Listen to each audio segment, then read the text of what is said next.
ನಮ್ಮ ನೆಚ್ಚಿನ ಪ್ರಧಾನಮಂತ್ರಿ ನರೇಂದ್ರ ಮೋದಿಜಿಯವರಿಗೆ ರಸ್ತೆ, ರೈಲು, ಕಮ್ಯುನಿಕೇಷನ್ ಅಲ್ಲಿ ದೊಡ್ಡ ಕ್ರಾಂತಿಯನ್ನು ಮಾಡಿದ್ದಕ್ಕೆ ಅಭಿನಂದನೆ ಸಲ್ಲಿಸ್ತೇನೆ.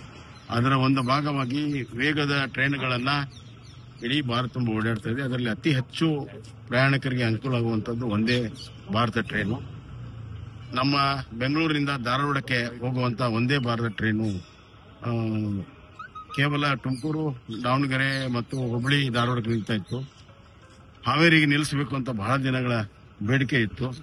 ಅದನ್ನ ನಾನು ನಮ್ಮ ರೈಲ್ವೆ ಮಂತ್ರಿಗಳಾದ ಅಶ್ವಿನಿ ವೈಷ್ಣವ್ ಅವರಿಗೆ ಮತ್ತು ನಮ್ಮವರೇ ಆದಂತ ಆತ್ಮೀಯರಾದಂತಹ ಸೋಮಣ್ಣ ಅವ್ರ ಗಮನಕ್ಕೆ ತಂದೆ. ಅವರು ನಿನ್ನೆ ಆದೇಶವನ್ನ ಮಾಡಿದ್ದಾರೆ, ಹಾವೇರಿಗೆ ನಿಲ್ಗಡೆಯನ್ನ ಮಾಡ್ತೀವಿ ಅಂತ. ಆಮೇಲೆ ಅದರ ಜನದಟ್ಟಣೆ ನೋಡ್ಕೊಂಡು ಮುಂದೊಂದು ಪರ್ಮನೆಂಟ್ ಮಾಡ್ತೀವಿ ಅಂತ ಹೇಳ್ತಾರೆ. ನಾನು ಹಾವೇರಿ ಜಿಲ್ಲೆಯ ಜನರಿಗೆ, ಸಂಘ ಸಂಸ್ಥೆಗಳಿಗೆ ಅಭಿನಂದನೆ ಸಲ್ಲಿಸ್ತೇನೆ. ಅಷ್ಟೇ ಅಲ್ಲ, ಜನರು ಹೆಚ್ಚು ಪ್ರಯಾಣವನ್ನ ಮಾಡಿ ಅದನ್ನು ಶಾಶ್ವತವಾಗಿ ನಿಲ್ಲುವುದಕ್ಕೆ ಸಹಕಾರ ಮಾಡಬೇಕಂತ ಕೇಳ್ಕೊಳ್ತೇನೆ.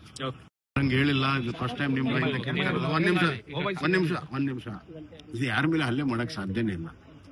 ಯಾವುದು ಒರಿಜಿನಲ್ ಇದೆ ವಾಫ್ ಪ್ರಾಪರ್ಟಿ, ಯಾವ್ದು ಡಿಸ್ಪ್ಯೂಟ್ ಇಲ್ಲ, ಅದು ವಾಫಲ್ಲೇ ಉಳಿತಿಲ್ಲ. ಮತ್ತೆ ಇದು ರೆಟ್ರಾಸ್ಪೆಕ್ಟಿವ್ ಅಲ್ಲ. ಒಂದ್ ನಿಮಿಷ, ಹಿಂದಿನ ಯಾವುದೇ ವಿಚಾರಗಳನ್ನ ತಗೊಳ್ಳೋದಿಲ್ಲ, ಪ್ರಾಸ್ಪೆಕ್ಟಿವ್ ಆಗಿದೆ, ಮುಂದಿನ ದಿನಗಳಲ್ಲಿ ಇದೆ. ಹೀಗಾಗಿ ರೂಲ್ ಆಫ್ ಲಾ ಎತ್ತಿಡಿಯೋ ಸಲುವಾಗಿ ಸೀಮಿತವಾಗಿ ಅಮೆಂಡ್ಮೆಂಟ್ ಇದೆ. ಈಗ ಕಾಂಗ್ರೆಸ್ ನಾಯಕರ ಆರೋಪ ಏನು ಅಂದ್ರೆ ಮುಸ್ಲಿಂ ಆಸ್ತಿಗಳನ್ನ ಕಬಳಿಕೆ ಮಾಡೋ ಹುನ್ನಾರ ಇದು ಅಂತ. ನಿಜವಾಗ್ಲೂ ಸತ್ಯ ಹೇಳ್ಬೇಕಾದ್ರೆ ಇಡೀ ದೇಶದ ತುಂಬಾ ವಾಕ್ ಪ್ರಾಪರ್ಟಿ ಕಬಳಿಕೆ ಮಾಡಿದವರೇ ಕಾಂಗ್ರೆಸ್.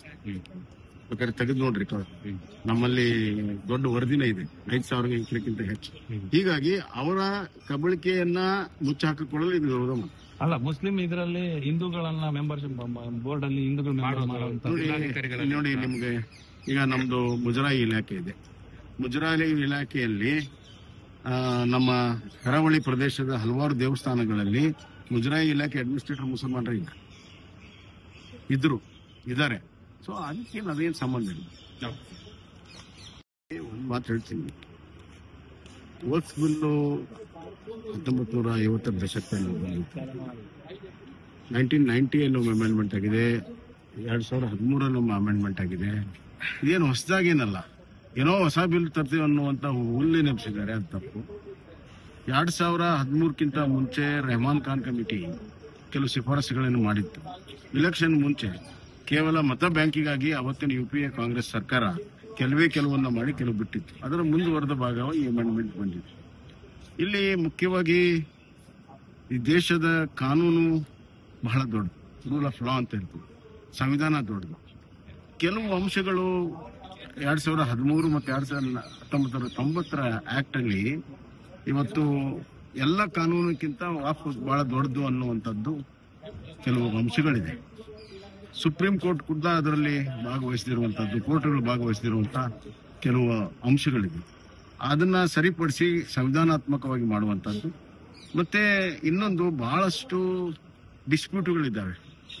ಮುಸಲ್ಮಾನರ ಆಸ್ತಿನೇ ಇವತ್ತು ವಾಫ್ಗೆ ಹೋಗಿದೆ. ವಾಫ್ ಆಸ್ತಿ ಕಾಂಗ್ರೆಸ್ ನಾಯಕರ ಕೈಯಲ್ಲಿದೆ.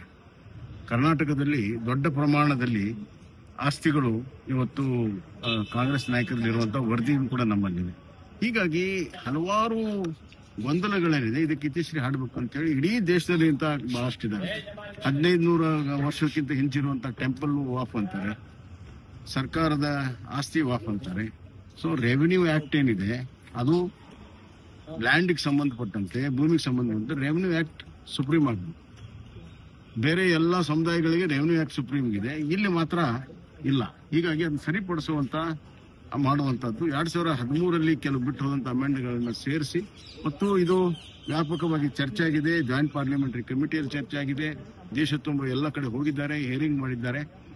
ಹಲವಾರು ಸಮುದಾಯಗಳು ಇನ್ಕ್ಲೂಡಿಂಗ್ ಮುಸಲ್ಮಾನ್ ಸಮುದಾಯಗಳು ಕೂಡ ಇದನ್ನು ಸ್ವಾಗತ ಮಾಡಿದೆ, ಕ್ರಿಶ್ಚಿಯನ್ ಸಮುದಾಯ ಸ್ವಾಗತ ಮಾಡಿದೆ, ಅಜ್ಮೀರ್ನ ದರ್ಗಾದ ಮುಖ್ಯಸ್ಥರು ಕೂಡ ಸ್ವಾಗತ ಮಾಡಿದ್ದಾರೆ. ಚರ್ಚೆ ಆಗುತ್ತೆ.